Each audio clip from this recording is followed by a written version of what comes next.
intensa de mañana y tarde, de alguna manera partidas de forma diferente. Después de escuchar mis dos predecesores, yo casi iba a hacer como dicen que hizo una vez un famoso personaje que llevaba preparado todo un escrito y cuando oyó a su predecesor lo rompió y dijo, ya lo han dicho todo, y mejor que yo. Entonces me encuentro un poco en esta situación, casi de decir, señores, que pase el siguiente, que quizá es mejor que lo que yo pueda decir. Sobre todo porque hay elementos que evidentemente están dichos y sobredichos y que interfieren conmigo. De todas formas, voy a correr el riesgo de ser un poco pesado, de repetir algunas cuestiones ya iré rápido, simplemente haré algunas anécdotas, si acaso para reforzar aspectos, y pasaré a lo que es la psicología, que queda completamente cogida a la cuestión de lo que nos interesa y que yo parto de un punto totalmente diferente, como nos decía el vicerrector, de uno de los elementos que decía. Y hago unas consideraciones previas, que digo, el sujeto en la escuela son las personas, sean niños, sean adultos, pero sobre todo son los niños. Este es el objetivo de la escuela, considerado, si se quiere, como una organización. O si me apuran, a veces, la consideración de una empresa. El objetivo, el producto, no es un producto tangible, ¿no? Es la formación de unas personas y de unas personalidades. Por lo tanto, el sujeto en la escuela es el niño. El segundo aspecto, como consideración previa que yo me hago para todo lo que después comentaré, es que puede haber una aproximación geofísica. Y lo digo porque no es lo mismo la cantidad de luz que tenemos aquí en la zona mediterránea que la cantidad de luz que puedan tener en el trópico, y que tienen, y que también hay trabajos de los que conozco, que la cantidad de luz que puedan tener en los países nórdicos, como antes ya han comentado a raíz del sueño. O podríamos hacer simplemente una aproximación biológica y o fisiológica.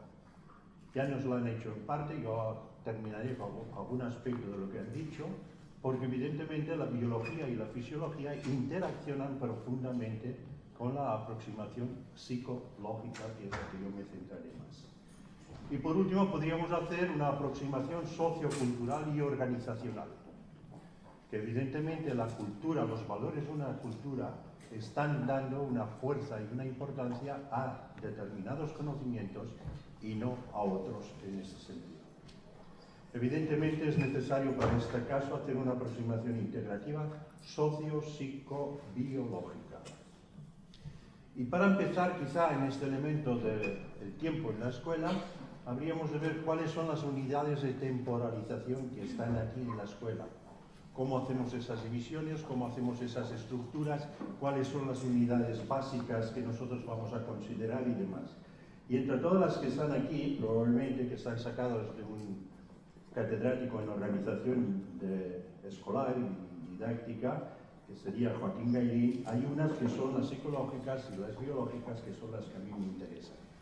Pero voy a hacer una contextualización, puesto que he dicho lo de la geofísica, y voy a hacer una contextualización muy rápida para ver cómo realmente hay cambios y hay modificaciones en nuestra vida, en nuestro entorno, que pueden modificar nuestro comportamiento. De hecho, cuando hablaba de psicología, podría haber dicho también una aproximación de comportamiento, es decir, de aquello que hacemos sin tener que ir a procesos cognitivos. Bien, aquí hay una cuestión de lluvias. En nuestros países con sequías y no sequías, cuando hubo en la costa mediterránea, pues hubo quien estudió ese elemento. Son interacciones puramente físicas, pero es que curiosamente, al lado de estas interacciones psicofísicas, y esta mañana quienes me han escuchado ya lo he dicho, hay por ejemplo tempestades magnéticas en las manchas solares que afectan a nuestro sistema y no somos conscientes de ello, y eso ocurre cada 12 años. Lo mismo podríamos decir la coordinación o correlación que existe entre lluvias y ritmos lunares, es decir, las diferentes fases de la luna, y esto hecho durante 50 años, del 1900 al 1950, y aparecen ahí unos ciclos, es decir, unas situaciones en que se repiten de mucha lluvia y de poca lluvia y que coinciden con ello. Si vamos al reino vegetal, tenemos el famoso reloj de Linneo, que también está ahí, nos dice cómo los vegetales tienen unos momentos óptimos a lo largo del día y que cambian. Por lo tanto, no entro más que en este aspecto. Bien, sería tener en cuenta este contexto externo de cambio constante. No he hablado de luz y oscuridad, que evidentemente es el más fuerte que podemos tener, pero no era el momento. Y entramos un poco en los aspectos biológicos, y para no repetirme lo que han dicho, simplemente yo tenía aquí un aspecto de todos los ritmos biológicos. Y entraba en la cuestión de temperatura del recién nacido, que es un tipo de temperatura básica, no está estructurada todavía en un aspecto que ahora comentaré, y después sí que en el de abajo se vaya estructurando. ¿Por qué digo esto y por qué pongo esto en una cuestión biológica? El profesor Gonzalo ha dicho y ha hablado de los ritmos circadianos, y ha dicho en un momento de pasada ritmos ultradianos, los ha comentado. Y los ritmos ultradianos son los que normalmente olvidamos totalmente. Tenemos y hablamos de ritmos circadianos, es decir, de aquellos que se repiten a lo largo de 24 horas, pero nos olvidamos que estos ritmos encubren o absorben o tienen dentro de ellos unos ritmos que llamamos ultradianos porque se repiten más veces a lo largo del día, por lo tanto se repiten muchas veces y están estructurados y organizados con estos circadianos, y estos ritmos se estructuran a lo largo del día y con la maduración. El niño es un sujeto que madura, por lo tanto es necesario hacerlo eso. Evidentemente el niño pequeño, temperatura central o periférica, están en oposición porque están en un momento de maduración y por lo tanto aparece ahí y no entra más. Gráfica de la temperatura que no han comentado, por la mañana sube, la temperatura se considera como un indicador del nivel de activación del sistema nervioso, hacia mediodía para y por la tarde vuelve a subir para a partir de las 6-7 de la tarde volver a bajar hasta la hora menor sobre las 4 o 5 de la madrugada, que vuelve a empezar el inicio de ascender. Variamos un grado de temperatura, un grado centígrado de temperatura a lo largo del día. Pónganse ustedes el termómetro por la mañana en el sobaco o en la lengua. Hay unas diferencias según dónde pongamos el termómetro o en las ingles. Veremos que hay diferencias, pero resultará que a lo largo del día se incrementa como máximo un grado casi. Por lo tanto, hay un elemento ahí interesante, cómo podemos hacerlo. Pero lo importante de la temperatura es que cada uno tiene su ritmo de temperatura. Si les preguntara cuándo tienen fiebre, seguro que todos me dirían a partir de 37 grados. Y yo les diría, mentira. Cada uno tiene su momento de temperatura y de fiebre distinta. Y lo digo tranquilamente delante de dos médicos que no creo que me contradigan en esto. Lo que pasa es que por consenso hemos tomado un punto medio y hemos dicho este es, a partir de aquí será fiebre. Cuidado con los niños pequeños. Sepamos cuál es la oscilación de su temperatura, porque hay personas que oscilan un grado entre 35,5 y 36,5. Y 37 es fiebre y fiebre fuerte para un niño pequeño. Tengámoslo presente este. Un elemento para reflexionar y además que a mí me da pie a pensar en algo que los psicólogos hablan de condicionamiento y que son intervalos, es este aspecto que los franceses se dedicaron a estudiar, ahora ya lo han dejado, cuando eran los partos espontáneos. Las señoras que están por acá me podrían decir realmente, sería interesante hacer un cuestionario rápido o una encuesta que dijeran en qué momento dieron a luz, porque resulta que los partos espontáneos son por la noche. Y actualmente todos los partos, o una gran cantidad de partos, se dan por la mañana, por intervención del ser humano que ha condicionado al organismo a dar luz en unos momentos dados, porque nos es más cómodo a todos, o al menos a algunos. Por lo tanto, allí tenemos las curvas de cuando son espontáneos y de cuando son, intervenidos. Dejo este elemento y me pongo un poco en la ingesta y no me voy a meter, sino simplemente voy a hacer un pequeño comentario.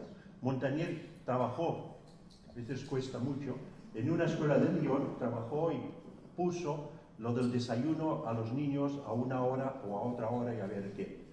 E hizo niños que tomaban un desayuno igual o menor a 50 calorías y niños que tomaban un desayuno relativamente con 300 calorías.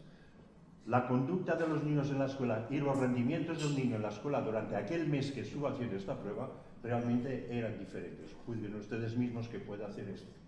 Pero quiero explicarles una anécdota sobre esto de la ingesta.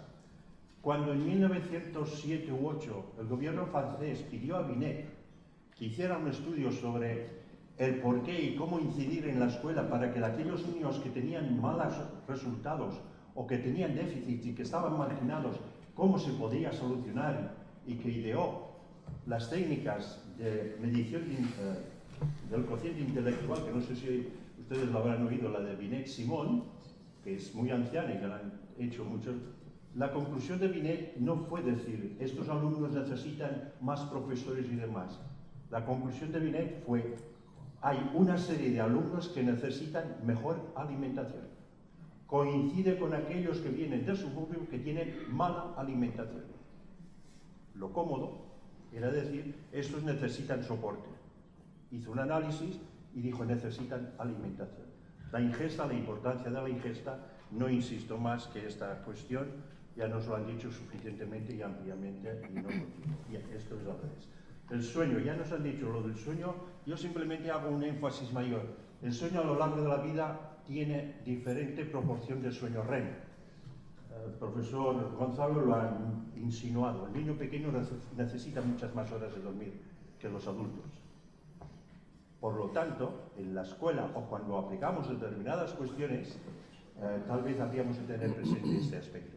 Y tener presente que el sueño REM, que él nos ha comentado, se le atribuye a la fuerza de maduración emocional y cognitiva, y además interviene enormemente en la consolidación, que él lo ha insinuado, en la consolidación de los conocimientos que adquirimos, que después lo indicaré. Con ratas está clarísimamente experimentado, ratas que aprenden, se les deja dormir y incrementan su sueño REM, ratas que no aprenden, el sueño REM no se incrementa al que tienen normalmente. Bien, tenemos un poco a lo largo de la vida este que ha hecho. Curiosamente, en la adolescencia, que hay cambios biológicos, realmente el sueño vuelve a ser importante en ese aspecto.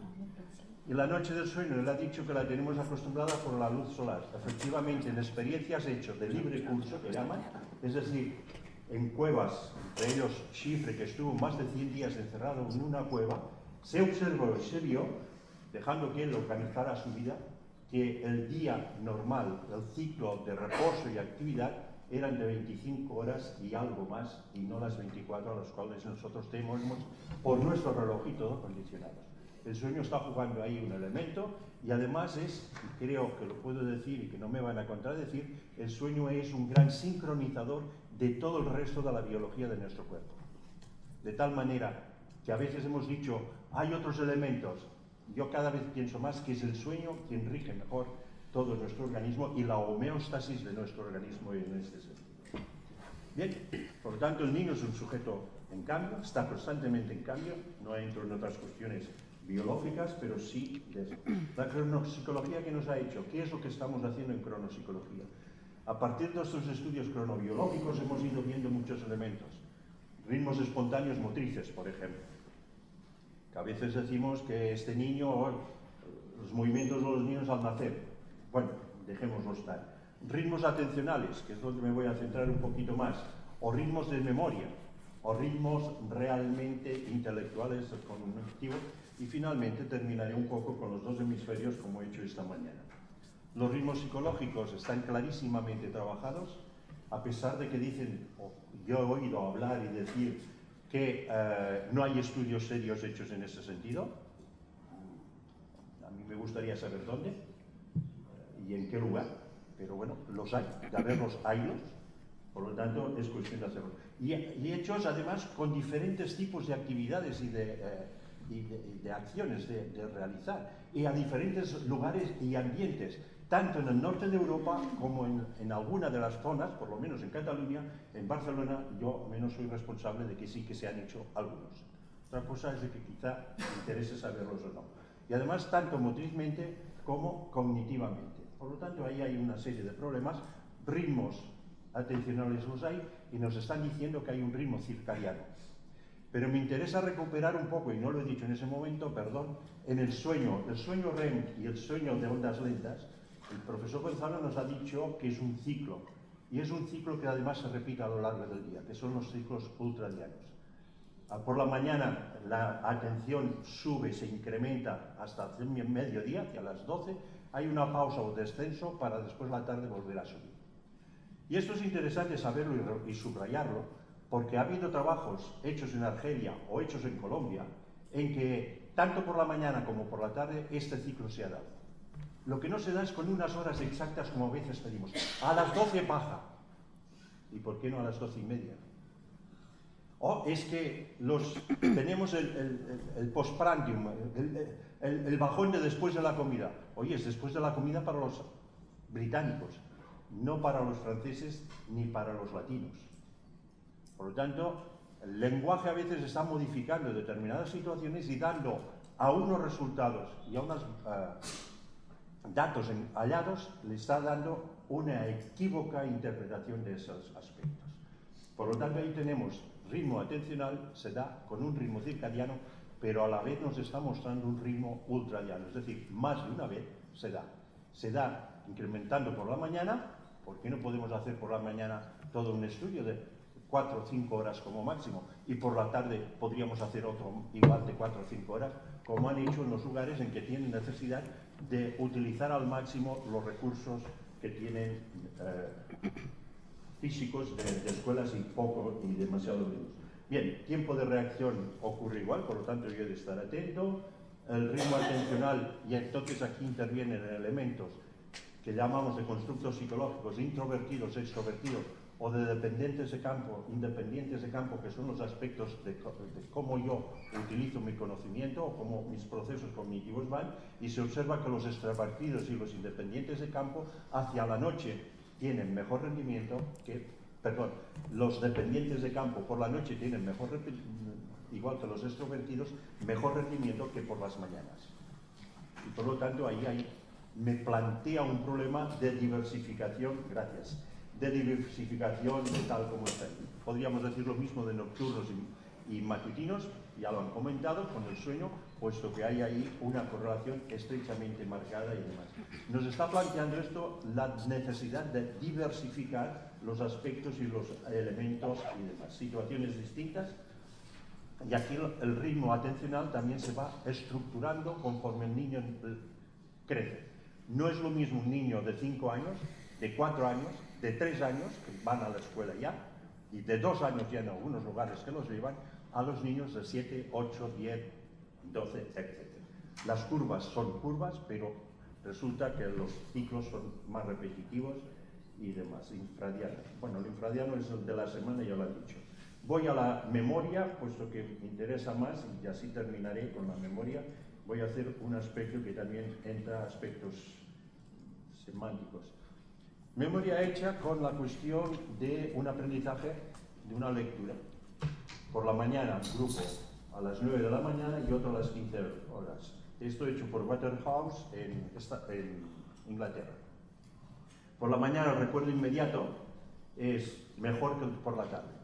Incluso aunque aquí sea pequeño, que era sobre 20 el punto, los puntos es estadísticamente significativo según él explicita en su texto. Cuando esto lo hace una semana después sin volver a leer el texto, sino simplemente qué recordaban, resulta que él coge la mitad de los que lo han hecho a las 9 de la mañana, se lo repite a las 9 de la mañana y la otra mitad a las 3 de la tarde. Y con los que lo han hecho a la tarde lo hace al revés, la mitad por la mañana, la mitad por la tarde. Resulta ser que los resultados por la mañana son en ambos grupos, bueno, ya los ven ahí, muy deficientes, y por la tarde son mucho mejores. Por lo tanto, cuando yo aprendo no es tan importante quizá el momento en que yo aprenda, sino en el momento en que yo estoy recordando las cuestiones. Haciendo un análisis más pormenorizado, él se encuentra que lo que recuerdan inmediatamente o posteriormente, lo que recuerdan inmediatamente, y por eso tienen ventaja los de la mañana, recuerdan muchos más detalles insignificantes del texto que han encontrado, aparte de los importantes. Mientras que al cabo de una semana, lo que recuerdan son aquellos elementos importantes del texto que habían trabajado. Por lo tanto, problema de cómo hacemos, de cómo aprendemos. Waterhouse y Folkart después, posteriormente, atribuyeron esto a que hay un elemento que es el sueño que está cerca y por lo tanto el juego del sueño REM por en medio. Bien, termino con esto, si no me van a llamar el alto, y termino con esta cuestión que he hecho esta mañana y que me encanta porque es algo que está jugando nuestros procesos cognitivos ligados a la actividad de nuestro cerebro. Aquí es una actividad tranquila, reconocer semánticamente si dos letras, unas en mayúsculas y otras en minúsculas, son las mismas, o si dos grafías, los dibujos, son idénticos o no. Durante 8 horas, cada cuarto de hora, cada 15 minutos, se pasaba aleatoriamente el orden estos dos. Los resultados son estos de aquí. Si se observan, hay dos cosas a observar, como mínimo esta. Kleinman los publicó en Science en 1979 y están ahí y planteó un problema serio, que es la actividad de nuestro cerebro, que es una vez más que plantea que estamos sometidos a unos ritmos y a unos ciclos que se están repitiendo y que si no los tenemos en cuenta probablemente estamos errando en algunas cosas al realizar nuestras acciones. Fíjense bien, este ritmo es mientras uno está al máximo el otro está abajo, mientras uno está abajo el otro está al máximo. Y además este ciclo se repite entre 90 y 110 minutos, lo cual quiere decir que el ritmo del sueño que teníamos antes, que le llaman BRAC, se da durante el día también cuando estamos haciendo aprendizajes. Termino aquí y me quedo así simplemente con otro que es trabajo más reciente, es en el 90 ya estos y después otros, y termino con ese planteamiento de que nuestro cerebro actúa una vez de un lado y otra vez otro con sus problemas que pueda traer esto. Gracias.